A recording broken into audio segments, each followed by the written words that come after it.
ઓમ શાંતિ. એક જૈન ભિક્ષુક હતા. એક દિવસ રાતમાં તેમની પાસે એક ચોર આવ્યો અને તે ચોરે જૈન ભિક્ષુકની ગરદન પર એક ચપ્પુ રાખીને બોલ્યો કે જે કંઈ તમારી પાસે હોય તે મને આપી દો. ત્યારે તે જૈન ભિક્ષુકે કહ્યું, જો સામે ખૂણામાં એક પોટલી પડી છે તે લઈ જાઓ. તો તે ચોરે પોટલી ઉઠાવીને જોયું તો આમાં તો ઘણું બધું છે. તે લઈને ચાલવા માંડ્યો.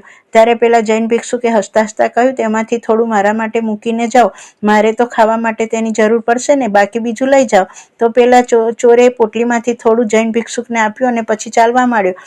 જ્યાં તે ચોર દરવાજાની બહાર નીકળે ત્યારે પેલા જૈન ભિક્ષુકે કહ્યું, અરે તને આટલો બધો ખજાનો મળ્યો છે તો કમસે કમ આભાર તો માનતો જા. તો પેલા ચોરે હસતા હસતા ભિક્ષુકનો આભાર માન્યો અને ચાલતો થયો. અને પછી તે ખજાનાને ચોર એક સોની પાસે વેચવા માટે ગયો. સોની આ ખજાનો જોયો તો તે ખજાના જોઈને સોનીને લાગ્યું કે આ તો રાજઘરાનામાંથી ચોરી કરીને લાવ્યો છે, કારણ કે તે જ્વેલરી પર એવા કોઈ સિમ્બોલ હતા તેના પરથી તે સોની તે જ્વેલરીને ઓળખી ગયો. એટલે તે સોનીએ રાજમહેલમાં જાણ કરી કે તમારા મહેલમાંથી ચોરી થઈ છે.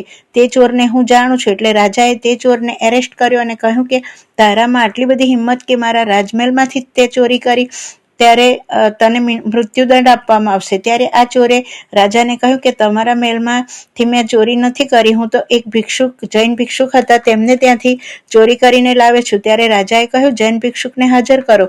જૈન ભિક્ષુકને રાજમહેલમાં ગયા તો રાજાએ તે ભિક્ષુકને ઓળખી ગયા અને કહ્યું, તેમને લાગ્યું કે આ તો તે જ ભિક્ષુક છે કે જેને એક અવસર પર મેં ખુશ થઈને આ દક્ષિણા આપી હતી. એટલે રાજાએ જૈન ભિક્ષુકને કહ્યું કે તમે આ બધું ચોરને કેમ આપી દીધું?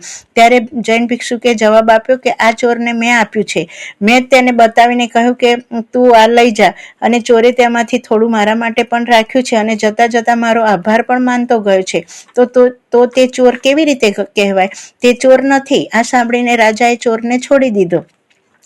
આ રીતે જૈન ભિક્ષુકના પોઝિટિવ વિચારથી, ક્ષમાભાવથી, તેમના સ્વભાવથી એક ચોરનું જીવન બદલાઈ ગયું અને તે દિવસથી તે ચોર તે ભિક્ષુકનો પરમ શિષ્ય બની ગયો.